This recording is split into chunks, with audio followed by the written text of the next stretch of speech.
Hello and welcome to the Able to Care podcast. I am your host, Andy Baker.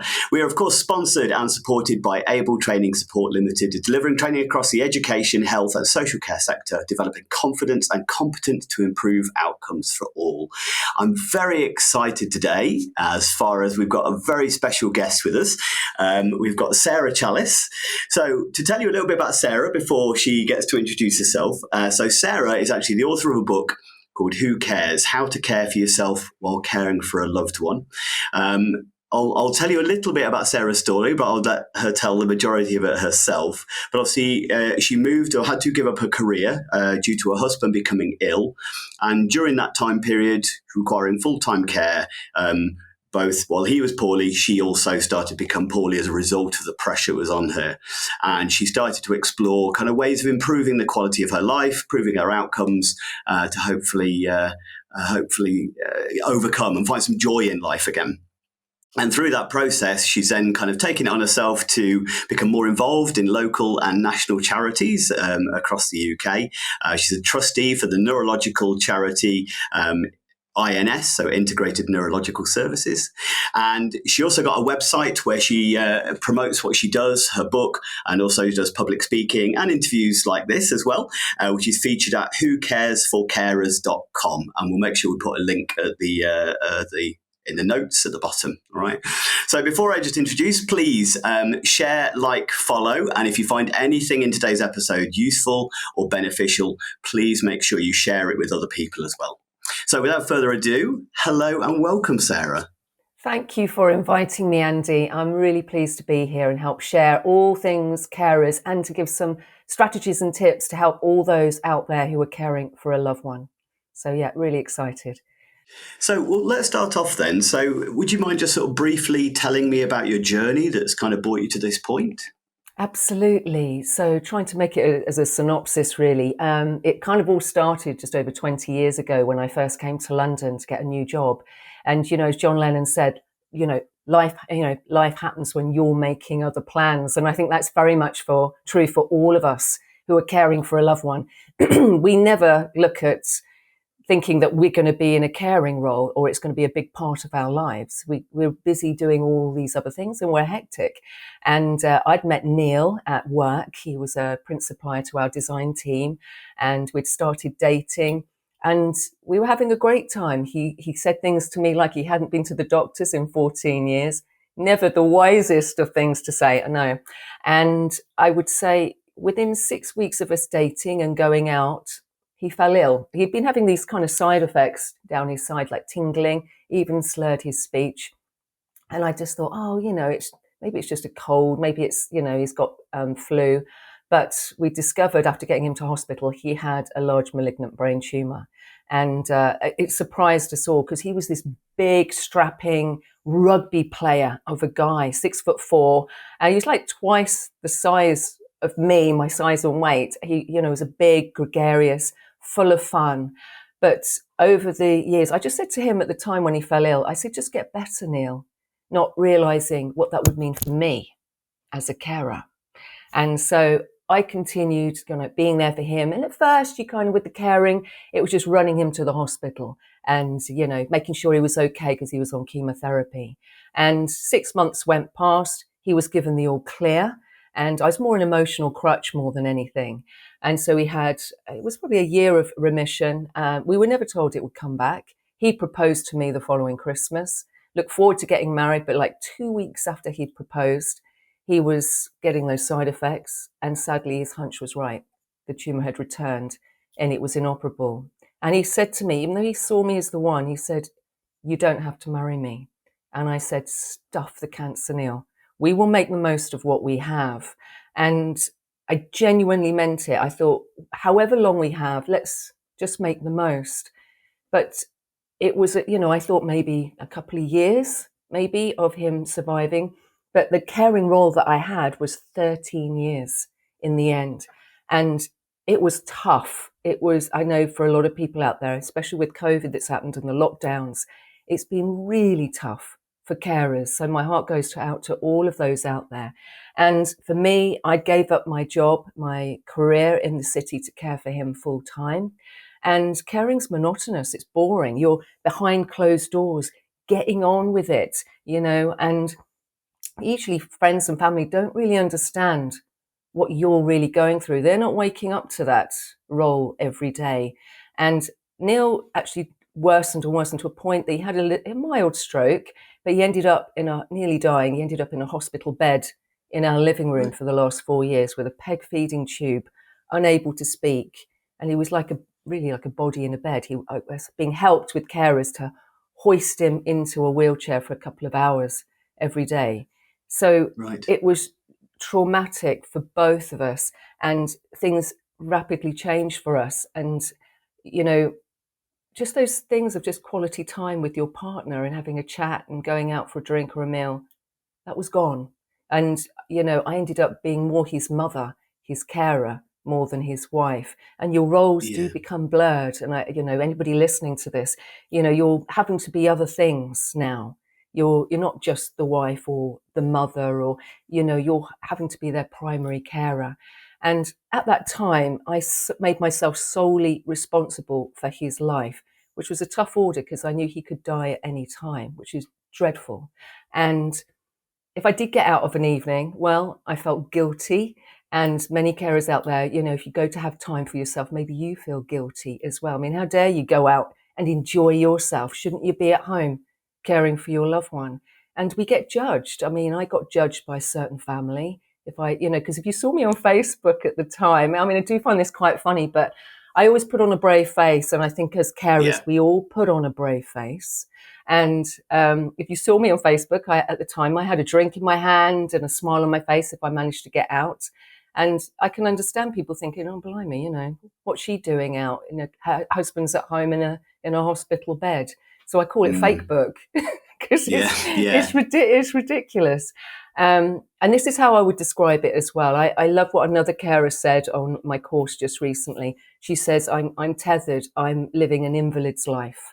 Because you're emotionally, mentally, physically entwined with that person that you're caring for. And although, I found it a real struggle, although it was Neil with the brain tumor, I, as a carer, woke up to brain cancer for 13 years.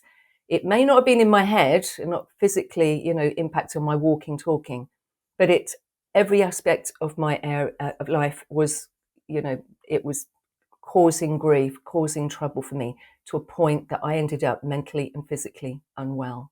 And in the end, I finally asked for help at the local hospice. Neil went in for emergency respite, and I ended up on a silent retreat of all things. And yes, I did, Andy, I did shut up for 5 days. And as I was there, away from everything, that's why it's so important carers need regular breaks. And getting away into the outside space, away from hope, helped me deal with the inside space. And with that, I realized not only was I last on my list of priorities, as carers are, I wasn't even on the list. And I needed to make changes to make myself priority so that I didn't fall ill again, but still be there for Neil. But what I also noticed, and there's a great chapter in my book called Taps and Drains, I was suffering others gladly. I was being there for everybody else, people pleasing. Maybe if carers are listening to this, are you people pleasing? You've got no boundaries to take back control and have what you need to make sure you're okay. And there were certain friends who had put on me, and I chose not to see them again.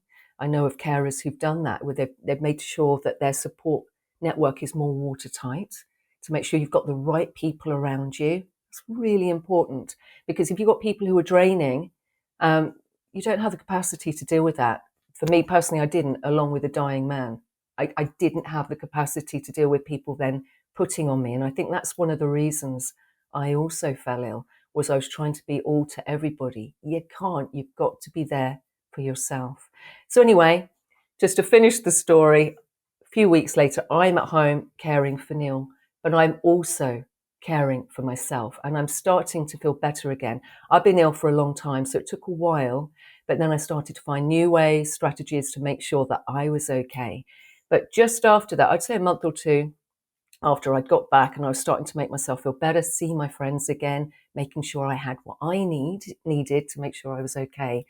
I actually then discovered two other carers, people who are friends, who've been caring for many years. And after their husbands had passed, they fell long-term sick. One ended up with multiple sclerosis. She was already in a wheelchair 8 weeks after her husband died, which is shocking. Still a friend today. It really upsets me. And also another friend, she had cancer about 3 days after her husband's funeral. Excuse me, because I'm a little bit emotional. But it's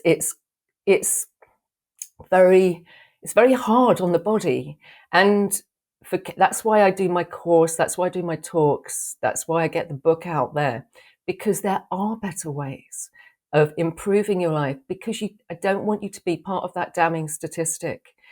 Because at present, 70% of carers fall ill, and that needs to change.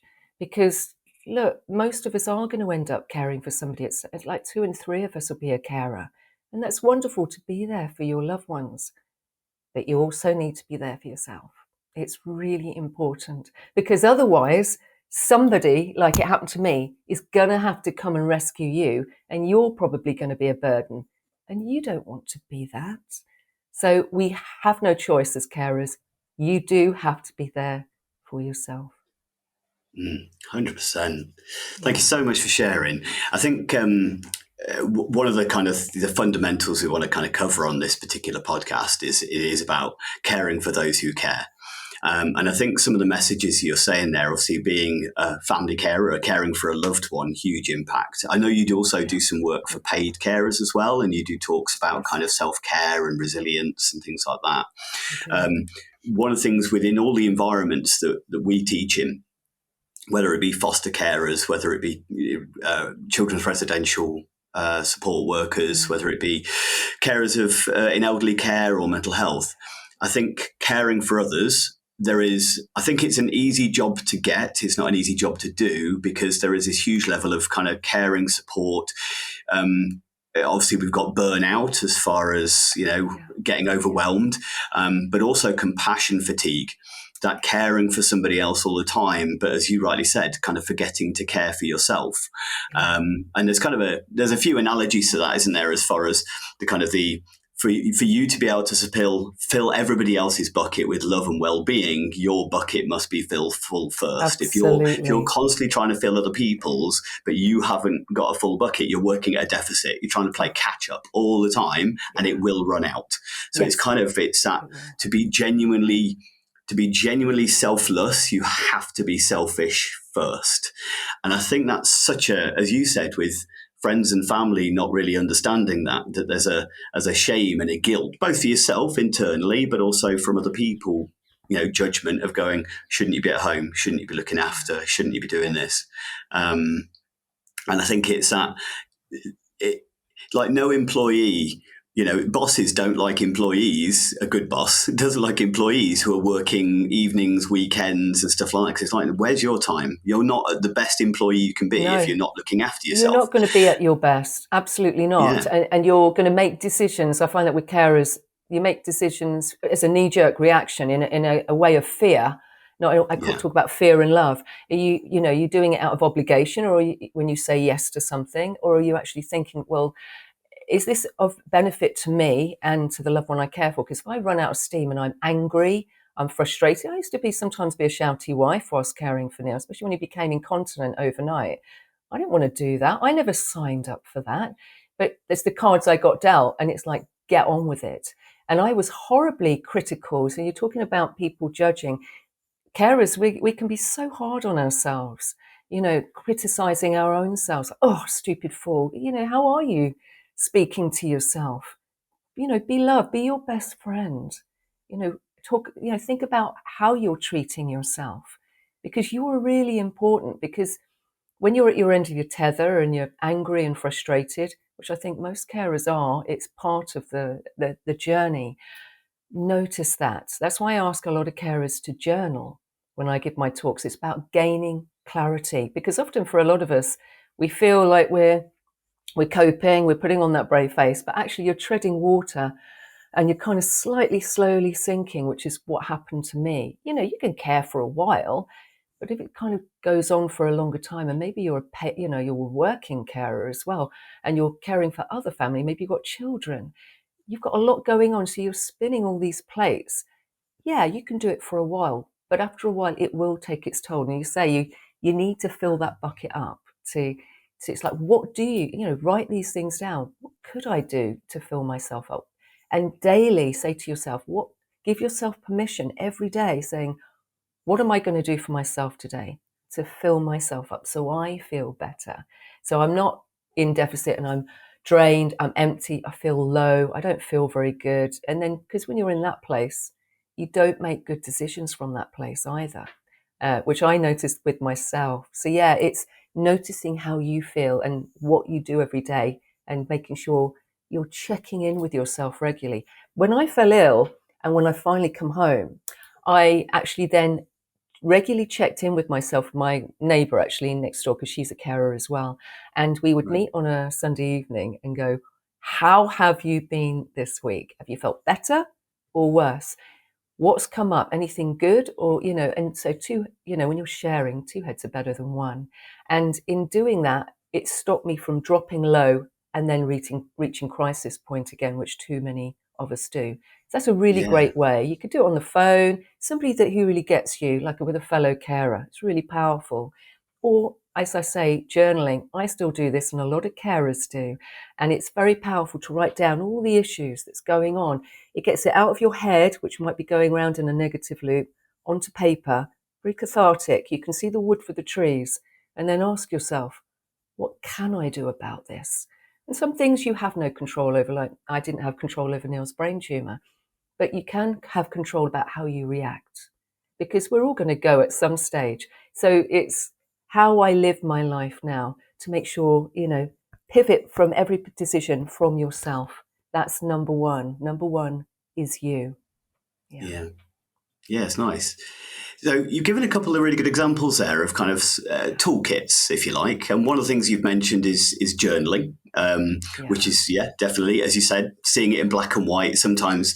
And you added a little bit in there, which I really like, and it falls into a form of therapy that I'm really quite passionate about, called acceptance and commitment therapy, which is where it's a case of looking at the things you can control and things you can't control, and allowing the things that you're worried about that you can't do anything about to kind of move away. And I think that's a terrible trap that anybody who cares for other people can very easily fall into, whether it be even parents. It's a case of, you can't make your children have friends, for instance. You can't.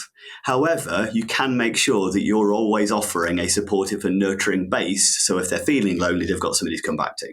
So it's a difference between what you can control and what you can't control in that kind of circumstance. So I think that's a great little tool to kind of go down. And that kind of falls in with the kind of the old serenity prayer as well, doesn't it? I always mess it up, but the grant me the serenity to accept the things that I that I cannot change, the courage to change the things I can, and the wisdom to know the difference. And I think that kind of ties in.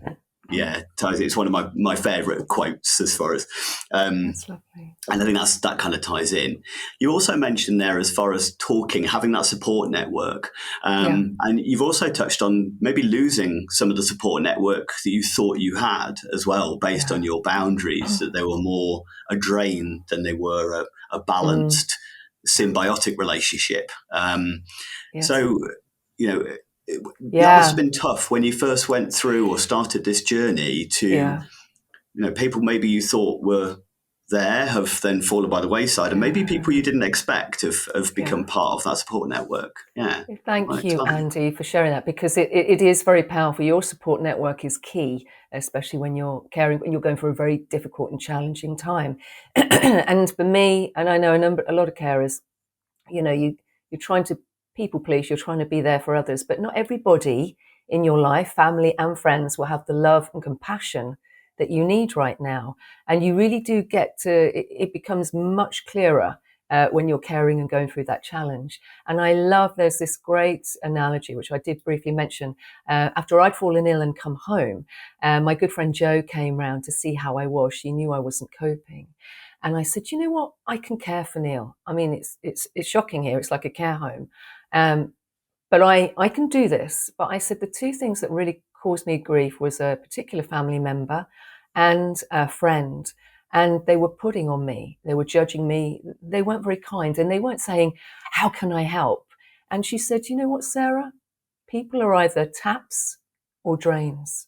People are either taps in your life, which I love. So taps are the people in your life right now, Andy, who are loving and giving, who will say to you, how are you? And genuinely mean it and say, well, are you not okay? What can I do to help? But then there are the drains in our life, and they're not bad people as such. I usually find they're draining. What they do, they're too busy thinking about themselves. They've got their own issues that they can't see beyond their nose to look at you and go, are you okay? Do you need any help? It's always about them. And this was a massive eureka moment for me. And it is for many carers when I shared this story. And I said, oh my God, these two people are drains. And it was a real hard shock. They were never going to say to me, how are you, Sarah? Are you okay? Do you need any help? So Joe left about 5-10 minutes later. And I loved this so much that I got a sheet of paper. I wrote a line down the middle of it. I wrote taps and drains. And then I started to go through everybody in my life because the wool had been put over my eyes. I hadn't really noticed. I was getting angry and frustrated. Well, why are they not help? Just seeing if I'm okay. And I wrote down friends and family, everybody in my life, tap or drain, tap or drain. I gave them a second each. And at the end of that, I sat back and went, oh my God, Sarah, look at all the taps in your life. But it was a real surprise who was a drain. Certain families, certainly friends. Now, I know of carers who fall out with family and won't deal with them. And I respect their decision because you've got a lot dealing, especially I know of one lady, she won't deal with certain family because she's caring for her husband with a brain tumor and a 2-year-old. Yeah, you've got too much on your plate if somebody's behaving quite badly. You haven't got the energy and the resilience. But yeah, I realized I needed to just let go of certain friends. That's what I did. It's a couple of friends I let go of. I'm not keen on that. I'm a very caring, loving person, but I can't tolerate or deal with anything more than what I didn't want to fall ill again. But with family, I'm not a big fan of falling out. So what I actually did was I emotionally let myself go from that person. I let them go. I do see them now and again, not very often. And I actually saw it at that time. If they came to our front door again, great. If they never came to our front door again, great. I just emotionally let them go. And it's been a good thing because I knew there's going to be a funeral at the end of this. And I didn't really want that awkward, because then it's still going to be bringing up negative energy and it's going to be unpleasant. But it's really about distancing yourself from those who are draining. Now, you might be living with a drain because, we all have family who might be draining. It's a really tricky one, but if you're with them, if you're hanging out with them, recognize that's them. Don't take anything personally. Easier said than done. But then fill yourself up. Go and also it's about speaking your truth. I think a lot of us put on a brave face. I did, but sometimes you just have to go, hey, look, I need to speak to you. And I also tell carers, one of the things I did, I write a script when I had to really have a chat with somebody because I was ready to throw in the towel and say, I'm done. I don't want to see you again. And I don't want to say that to family. That's awful. No. I actually wrote a script out and told them how I felt. And I told them over the phone.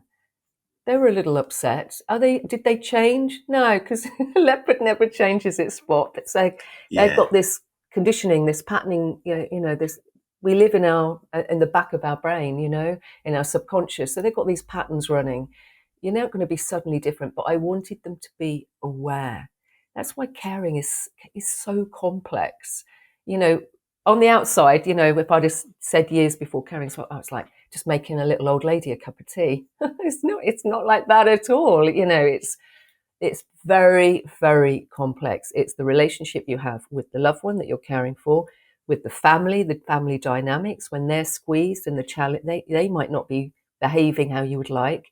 And it's your relationship with yourself, being love to yourself, being kind to yourself every day. Yeah, that's nice. I think, I think boundaries are, there's a lot of us, it's become a more popular word. I don't think I'd really heard people talking about boundaries when I was younger. And obviously, people are much more aware of what we're referring to as far as boundaries are concerned. I think within, we teach courses around boundaries and when supporting with mental health and things like that, it's so important to know your resilience, know what you're capable of. But I think there's loads of fears associated with that, isn't there? As far as, the fear of missing out, for one. For instance, if you're on a night out, you're going, do you know what? I'm tired. I'm really glad I came out, but I've had a rough week. I'm so pleased to see everybody, but I'm done. I'm done tonight. I know it's only 9 o'clock, but I'm done. But then it's that, but miss out. They'll think I don't want to come. They think and that fear of missing out can mean that then you push past what you're comfortable with, and then you suffer a deficit for the rest of the week because of that. Or whether it would just be a case of, I don't want people round, or I don't want to spend long with you. That's no offense. It's not that I don't like you. It's just I can only cope with 10 minutes of you, especially if they are more of a drain, as you said, that somebody that's important. I think it's boundaries isn't about losing that humility and that humanity. It's about recognizing that you have to put yourself first sometimes. So even if you do have, even I should imagine you maybe had to do this at times with your husband as well, that you recognized, I am not being the best wife and caregiver that I can be right now. I need to take a step back from you emotionally, even if I can't stop doing the job, so to speak, to kind of then be the best that I can be. Is that something that you two ever talked about? Or kind of, did he recognise Um, that or anything? it's really no, because that's why I wrote the book. It's all the stuff I could have done with knowing. I probably wouldn't have hit crisis point so many times. And you talk about fear of missing out, and it is a difficult one because everybody it seems to be getting on with their lives, having a great time, and there's you behind closed doors getting on with it. Feeling like you're isolated and lonely, like so many of us do. FOMO, fear of missing out. I found it as a great alternative. That is JOMO, joy of missing out, because if you do miss out, so for example, if you're going out for drinks with friends, but then you feel ill, run down for the rest of the week because you wanted to go, but you feel, under the weather, you don't feel so good. We do need to be much more honest with ourselves. So the joy of missing out is saying, it's okay, I'll come for a drink for an hour, or come, I'll come for a little while, but I need to be in bed by 10 because I know I'm up early. I need some sleep. I've not been sleeping so well. That's a big one for carers as well. Lack of sleep. I had a baby monitor on every night for 4 years. So if Neil had choking fits downstairs, I would race downstairs. So how much proper sleep was I getting? I dread to think.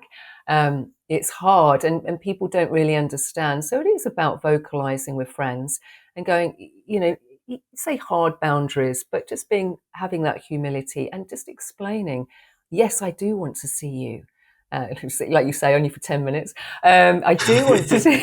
It's kind of, oh, thanks. You don't say them underhand that bit, do comment.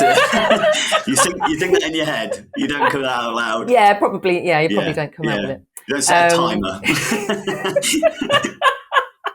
Exactly. So you already know, and don't ignore how you feel. Your body, we as carers, we suppress our emotions, and we don't really want to go there. I do see sometimes when I'm giving my talks and I share my story, carers have a few tears, and I welcome that because it's helping to release that pressure cooker of all that burden that you've been suppressing. I was suppressing. That's why I fell ill. So allow yourself to be more honest and open with yourself as well as those around you and say, I'd love to come, but not this time.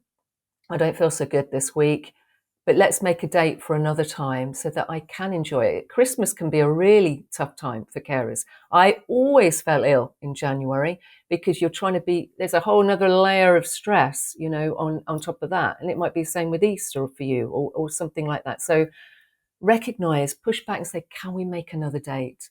Because I don't feel very good and you're not going to get the best of me. And I just don't want to fall ill again. And Yeah, it's managing your energy levels, your health, as well as your loved one, because really you're caring for two people, at least the person you're yeah, caring for. And you've got to be there. You've got to care for yourself like I say, we have no choice. So yeah, the boundaries thing is a big one, and that's what I needed to know when I was caring for Neil. Yeah. Yeah, well, that's one of the questions I kind of had down in my head of like, what do you know now that you'd wish you'd known then? And that sounds like that's the first one, but I suppose that's why you wrote a book, isn't it? So, Yes, exactly, exactly. There's so much. What would I mean, a lot of what I've been sharing right now, it is about, making yourself aware, checking in with yourself regularly, um, having time out for yourself every day, giving yourself permission, being loved to you, I was horrible to myself at times. Um, it's funny because one of the chapters in my book, I'll just show the cover, is be kind to yourself in there. And it's funny, I was telling one of my, whilst it hadn't been published yet, a friend of mine, I was chatting to her and I said, yeah, I'm like this and I'm not being very kind to myself. She went, I said, it's funny. I said, I've got a chapter in my book that's called Be Kind to Yourself and I'm not being that. She said, go and get it. And I laughed and I went and got the laptop and I read it out to her because they're short, sharp chapters, so you can just quickly pick and choose and go, oh, that's what's happening for me right now. You don't need to read it cover to cover.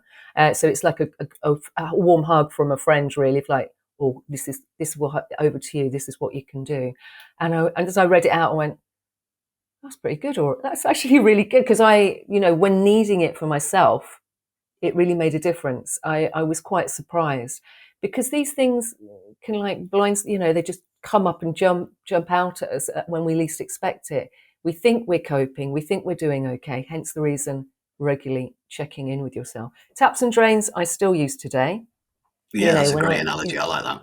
it is because when you're making new friends or want to make new friends, people who've got empathy and compassion, it's just being a little bit more discerning of who you're hanging out with. Because sometimes, even I found with family, if they've drained me, sometimes it's taken me 2 weeks to get over their behaviour, which is awful, and that kind of spoils your next 2 weeks. So it's really about gaining clarity about how you're doing. Support network is a big one. That's something I really needed to know. I found that really powerful. Taking a break, take regular breaks, and don't feel guilty about it. You need a regular break. Getting out into nature, going for a walk, taking some long, deep breaths. Many of us as carers, we're in fight or flight mode. You're feeling that anxious, energy. You're feeling frustrated. It's because you're stressed. So then what can you do? There's all sorts of things like a bit of yoga, bit of great meditations on YouTube. I meditate every day now. I'm also a mindfulness instructor. Um, and once you start to open that door of, the sound gong healings, or, there's lots of lovely things out there. And once you start to look and try some things out, it's very empowering, and it's also helping you to take responsibility for you and finding that joy again.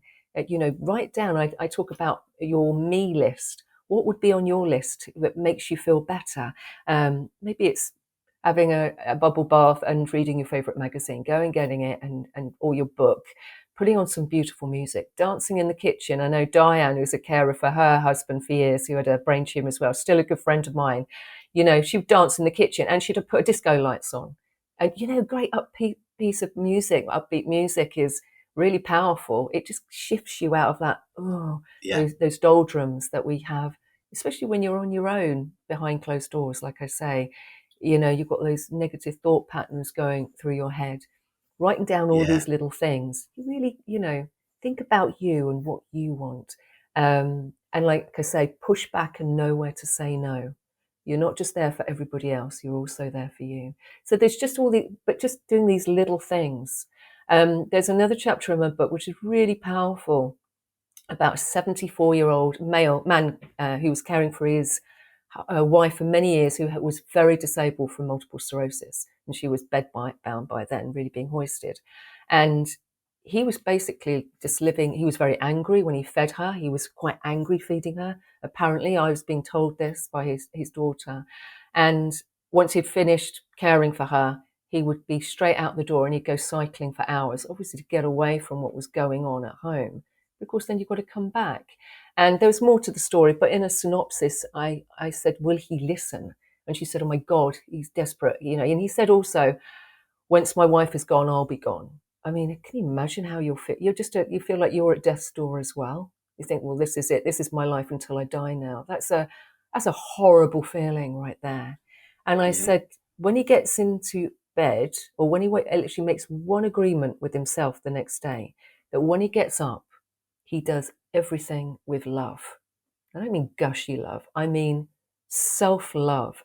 Love not Yeah. just for his wife, when he's feeding her, feed her with love, but to actually have love for himself when he goes for that bike ride, not to do it in an angry state, but do it with love. And do that all through the day. Everything he does, every single little chore, anything for himself or for his wife, do everything with love. And then when he gets into bed that night, to ask himself one question: does he feel any better? Yeah. And she said, oh my God, okay. Well, she kind of wrote this all down and relayed it. And in him doing that one thing for the whole of that day, it changed everything. He Yeah. realized how he'd been feeling.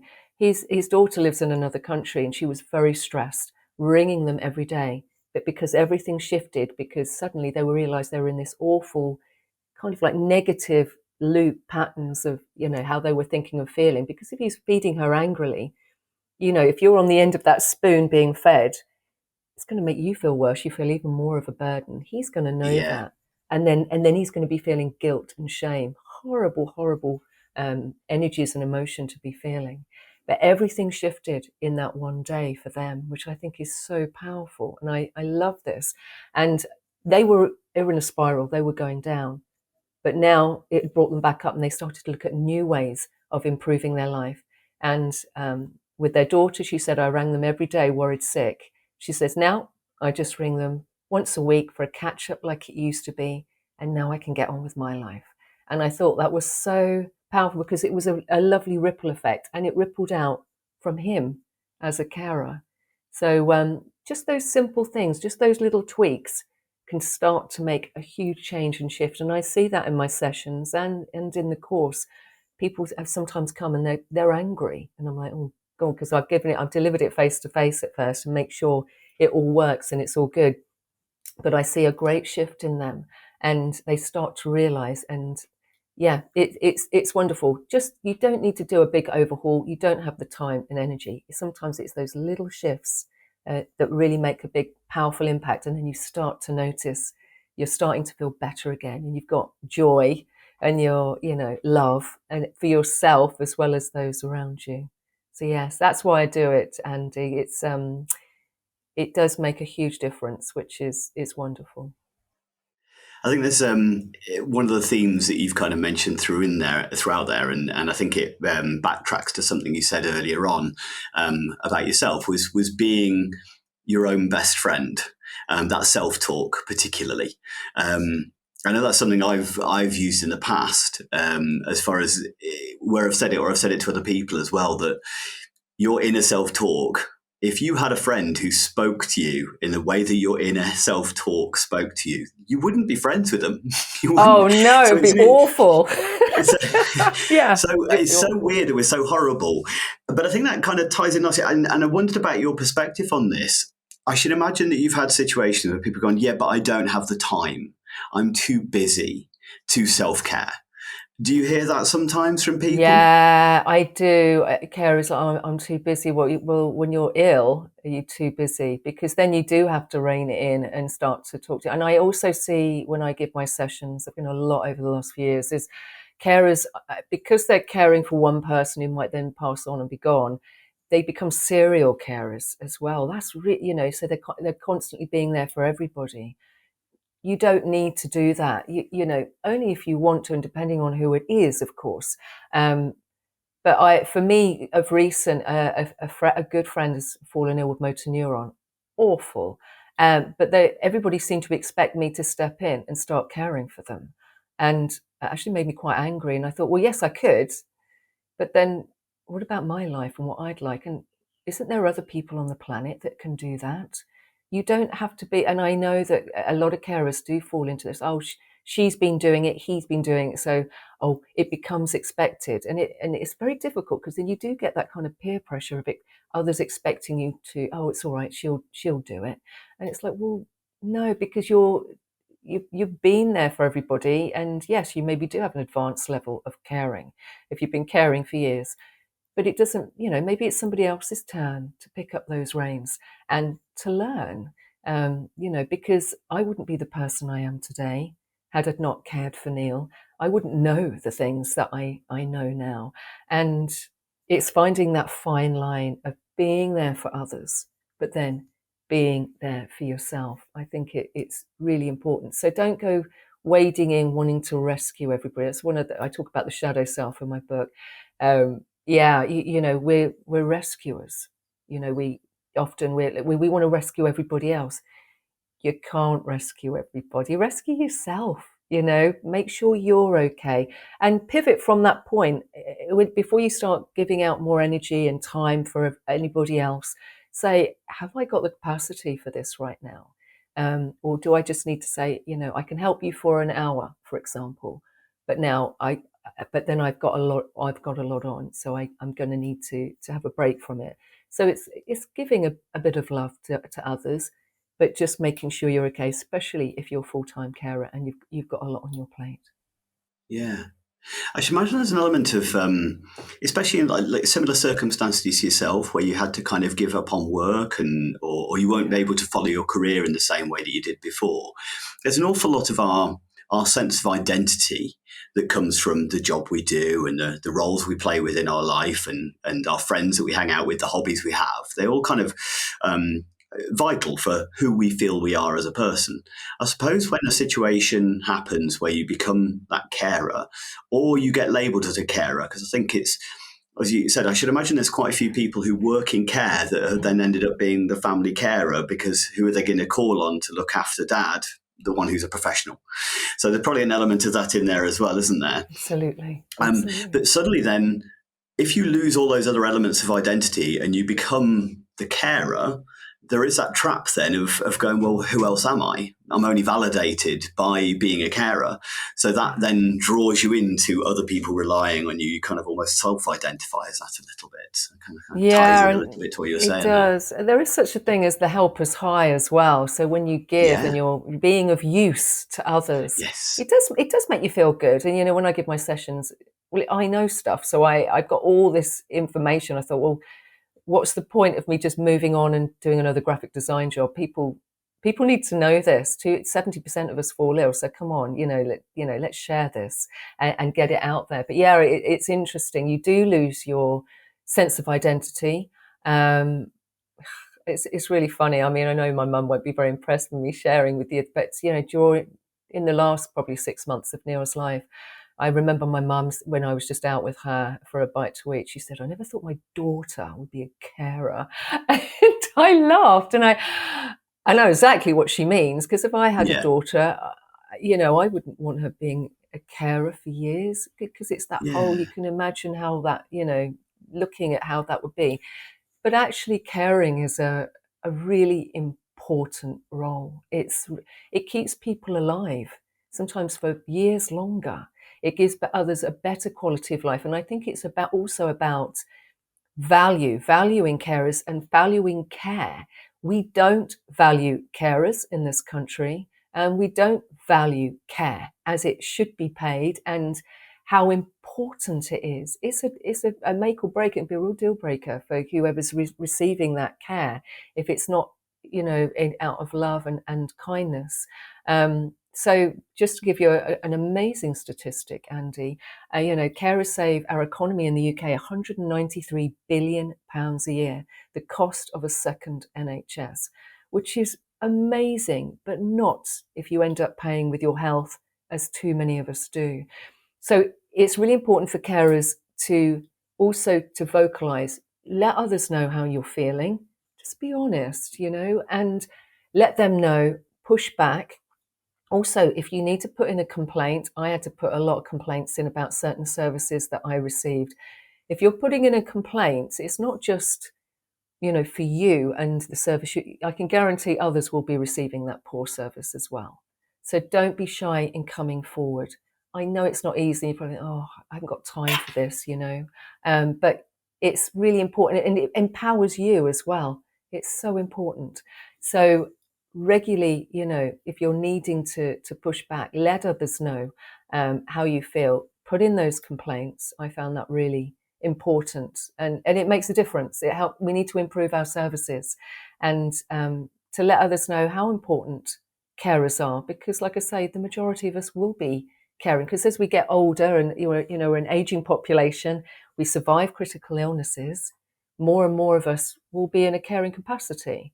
And it's fine, and you learn as well, and you evolve, you grow. But it is about finding that fine line and pushing back. And that's why I share what I do. There's all these lovely strategies and ways to improve your life, to make sure that you're okay. And it's very empowering. So, don't feel like you're suffering in silence and oh, well, this is how my life is. Yes, at the moment, but it doesn't mean to say it has to be like that ongoing. You can make changes. I did, and I was caring for a terminal husband, so you can start to find joy again. But it is like Project You, as I call it. It's like, right, what do you need to start doing? Have that pep talk, and you say, be your own best friend. Yeah, and I think the be your own best friend thing, I know it. I've told myself it. I've told other people it. Sounds like you also knew to tell yourself, but there was that moment where, as your friend said to you, "Well, are you doing that?" And it sounds like resources like your book, like podcasts, like audiobooks, anything like that. Sometimes you do need that help. It is a reminder, because it's easy to fall into the trap. So it sounds like, being able to turn to a chapter that just offers that little bit of, hey, don't forget to love yourself. Don't forget to be your best friend. Sometimes it does take that external, extrinsic reminder, doesn't it, to kind of take back that control for yourself. So, it does. It can, and it can feel very awkward. So, carer's guilt is a very real thing. So if you've not been giving to yourself, if you've not been kind to yourself for a long time, I can guarantee it's going to feel very awkward right now. But it doesn't matter. Just keep going, because you have to be there for yourself. And when you do take time out and go and have a bit of fun meet some friends, go for a cuppa or a drink, go and do it and enjoy it. And actually, sometimes, I'd noticed myself starting to go on about my caring role, and I go, oh yeah, no, stop that. I've come out to enjoy myself. So do take pockets of time. So notice that when you're talking about it with other friends, you don't want to be a care bore, because sometimes I was a care bore as well. Yes, tell them how you're feeling and what's going on with your loved one or whatever.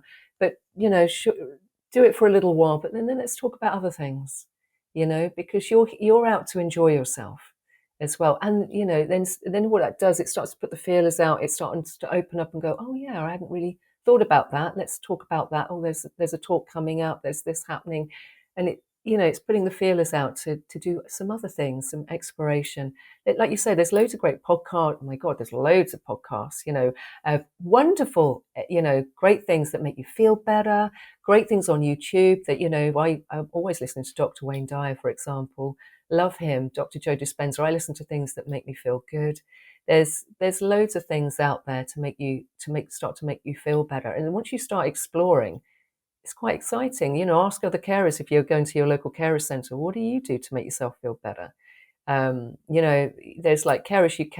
I'm giving a talk at their conference next month, which is, and when you get involved with some of these charities, they do great work. There's lovely things that's happening, and it can make your life feel so much better and more fulfilling when you learn and you share with fellow carers. I learned a lot from talking to other carers and finding out what they do. Words of wisdom. We're a plethora of great knowledge and source, and insight. So don't feel like, oh, I'm just on my own, I don't really want to do that. Well, when you start to talk and collaborate, it's a real eye-opener, actually, of what's available and what you can do for yourself. Yeah. Fantastic. I think that's one thing is looking out for those support networks as well, isn't it? And you mentioned a few charities there that, Yes. especially for unpaid family carers and things like that. I'd also sort of say to anybody who is listening to this, who is within a paid capacity, there is support groups out there for foster carers, and even just talking with other teachers, if you're a teacher or any kind of setting. There is others who've been through it, been maybe not as bad, maybe worse, and they will have some ideas, and it's that connection, isn't it? That human connection, that shared totally. empathy of, I've been through something similar, maybe a bit different, but maybe I can give you some pointers. Maybe I can just I've been through it too, no matter what the Love it. capacity is. It's Yeah, really 100%. It's really powerful, and there's a lot of charities that support. They might be, specific to a particular condition, but they then support the carer as well. So put the feelers out. Something else I share in my book and my talks. Do put the feelers out. Don't be shy. Ring up your local carer centre and say, what's available in the area? Is there Yeah, anything you would recommend? Or go to a yeah, coffee morning with carers and say, well, who do you get in touch with? What do you do? yeah, There's great things online as well. It's not just in physical capacity. I share my wisdom to empower sessions with Carers UK, for example. Carers mm, love it. And it's a collaborative, it's not just about me talking and sharing, which I do, but it's a starter, it's an opener, and I share things, yeah, and then they've got things to share as well that I've maybe not heard of before. There's great work happening out, local and national charities, and ring social services, for example. Make sure you have a carers assessment. That's really important. And I also give talks for unpaid carers who are working carers as well. It's really mm, lovely. Some of these larger corporations, example, they actually have carer networks and carer hubs. So I've given yeah, talks for them, and actually talks not just for the carer, but for the line manager as well. It's been a combination. It's really great that this is kind of starting to kind of crank up a bit more, that, corporates, larger businesses are recognizing carers in the workplace. And, for example, Sainsbury's, when I gave the talk for them last year, they reckon they've got an estimated 20,000 unpaid carers. Um, that's a lot, because when you're doing that part-time work, I imagine as well, working for Sainsbury's, really beneficial. I think that's amazing. And for them to recognize that and then to get people in like me to give talks yeah, is wonderful. And with the line managers, because not all line managers will have empathy. I think we all can think of a boss in times gone. Yeah, they'll be like, yeah, can't remember their love and compassion. But yeah, it's actually making everybody aware, not just the carer, but actually those around them, and how they can be best supported. I think that's really powerful, so that we are all there for each other. It's not like, oh, that's a carer over there, so I don't need to worry about. We all need to be there. It's about community. It's about being there for each other. And like I say, sometimes I will say this, taps and drains again. Some friends never came again to see Neil, some of his friends, and I found that really upsetting. Made me angry, and they were all hanging out together, all the able-bodied friends, but then they've just kept away. And I know it's not easy coming to see you and seeing what's going on, but I would say to anybody out there, if you've got a friend or a family member, a loved one who's fallen ill, you know what? Just to go and see them for 20 minutes and say, hey, how you doing? You really don't need to do much to really make a huge difference and to make them feel better. To be seen and heard is really powerful. So we need to collaborate more. We need to all be there for each other, and it would stop that damning statistic for carers. And for carers, it's time to take ownership for yourself and go, right, I have to be here for me, and I'm going to have to maybe sometimes make some difficult conversations and make some different choices, and you won't feel comfortable about it. I know, because I went through the same. Neil was shouted down the phone at me when I went for respite one particular time, and he shouted, get back here now. And I said, I can't, Neil, I'm in the Alps, which was quite kind of funny. But I understood, and I just rang one of his friends and I said, look, I can, I said, can you ring every day while I'm away? So he did, and it meant that I could have that time away. There's always a way to find a solution, or to work things better. So once you start to tweak, you can start to go, okay, yeah, that's worked better. Now what else do I need to do in my life to make myself start to feel better? Because once you get that positive ball spinning, like the older man who was caring, you start to see it with new eyes, and it gets you out of that rut, which is too many of us are as carers. Anyway, thank you, Andy. No, it's been absolutely fascinating. It's been really, really lovely talking to you. And I think there's some really good advice that you've included in there that I think isn't just applicable to unpaid carers and carers. I think anybody who has that nurturing nature and stuff wants to care, wants to love other people, wants to look after people. We need them, as you said. They're hugely important Yeah, within our empaths. society. Yeah, and we wouldn't have such a long lifespan if it wasn't for people caring for us as they do now. Once upon a No. time, you once became not able to look after yourself. That's it. You would have been forgotten and lost. But we do have these people who kind of care and support and help bring people out of difficult situations. Yeah. And I think it's there's two things that you mentioned that I think is really nice that you do as well. One is the obviously going into organisations, as you mentioned, Sainsbury's there as well, but there is lots of other companies as well that it's that being aware that they may have carers, that people who aren't just, and we tend to be aware of parents, for instance, and the challenges that many parents have kind of navigating being a parent as well as working. Yeah. But I think it's often a thing that's forgotten as far as, caring for elderly or caring for, their parents or even siblings and things like that things might have Yes. happened for. So, Yeah. or loved ones like yourself. So I think that is another aspect of what you do that I think that's quite important, and probably the message ought to be out a little bit more. Yes. But also, again, for the actual paid carers as well, I think you said they're, again, underappreciated and overstressed, and I think Yeah. there'd be a lot of benefits from. I think, as you said, we are getting there a little bit with recognising self-resilience and well-being, and mental health is obviously so much better Yes. understood and more Has got acknowledged better. than it. Yeah. Yeah, it's still a long way to go. Still Yeah. a long way to You go, do. but it's You getting there. do. Yeah, I was just going to say to you as well, while I think about it, I'm on the Health and Wellbeing Board for Richmond as the carer representative. And wherever anybody is listening to this in the UK, who is on your Health and Wellbeing Board, and you've probably not even heard of them, but this is where, Right. this is about the purse strings, the government and with, within our various boroughs and districts of where the money is spent. If you haven't got a carer representative on your board, there's going to be gaps within these papers and reports that don't Mm. get picked up. And I've been on mine for 2 or 3 years now, and I have seen changes, and I ask a lot of questions. But in having somebody there, it's like safeguarding and making them aware of carers. It's educating and helping people to learn. We're all learning all the time, and people are very busy, so it's very empowering. I think it's been really useful being on the Health and Wellbeing Board. So do get in touch, or just Google, Health and Wellbeing Board for your area, and ask them if they haven't got a carer rep, why not? And you're very welcome to get in touch with me on my website. Just shoot me an email, and I'm very happy to speak to them, or say how powerful it has been, Yeah. because it's making everybody aware at the end Yeah. of the day, because, like I say, a lot of us are going through challenging times, and safeguarding, and when it comes to mental health, there's been more on that, but there's still a long way to go, most definitely. So thank you, Andy, for Yeah. letting me share that as well. That's all right. So, what we'll do, we'll kind of finish off a little bit with a few quick fire questions. Okay. So, Okay. these are like a couple of sentences each. All right. Okay.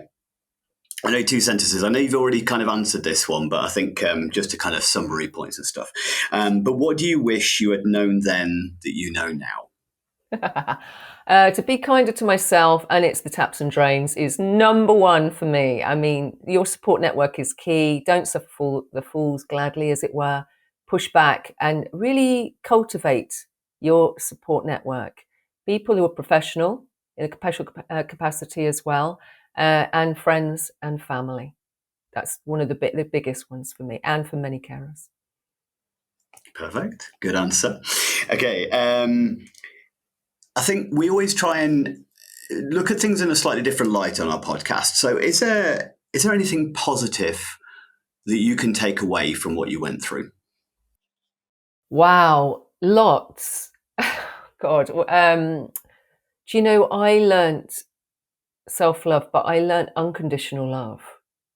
This is quite awful, but in Neil's probably last year or two of his life, when he was in that hospital bed and he was kind of propped up, he couldn't speak. He hadn't spoken for months and months. Sometimes he could come out with a word, but that would be it. And I was feeding him chocolate mousse. I remember vividly what happened. And as I was feeding him, he just said, "I hate you." I just thought, oh my God. I stopped feeding him and his eyes went really wide. And I kind of joke about it, not only had Neil got a brain tumor, he now had an angry wife sat in front of him. I said to him, I wasn't angry, but I was really upset. I said, "Have you got any idea what I've given up for you, Neil? What I've done for you?" And he couldn't speak, so that Yeah. was very difficult, but he was aware. I said, I was very upset, and I remember going to bed and I had a few tears. But I remember thinking, does Neil hate me? No, I don't think Neil hated me. I was love, and I was making sure he had what he needed, and I was getting into all sorts of things like music therapy, and I wanted him out, out for a few hours. So I was really giving him my best. So no, I don't, and I was, so yeah, no, I don't think he did. Um, but I was learning, so I learnt unconditional love at that time. I realized when I came downstairs the next day, I said to him, "You know what, I know you're not in a good place." And I think he might have been trying to push me away because he knew it was awful for me. He could see it. Sometimes cried on him. But I said, "Neil, I will love you and I always will." And I stuck to that, and I thought whatever he says, if he manages to say anything else, it's fine. It's just he's at the exit of life. He's got one foot in the grave. I don't know when he's going to be gone. So unconditional love was very powerful. Of however he will be. Also patience. I've got that at the beginning of my book. For love, Neil's love and patience whilst I found mine. I had yeah, like I say, I was a little bit angry sometimes. 13 years, you're going to you're going to be a little bit annoyed sometimes. There's guarantee. Just Yeah. saying, otherwise there'd be something wrong with me. Yeah.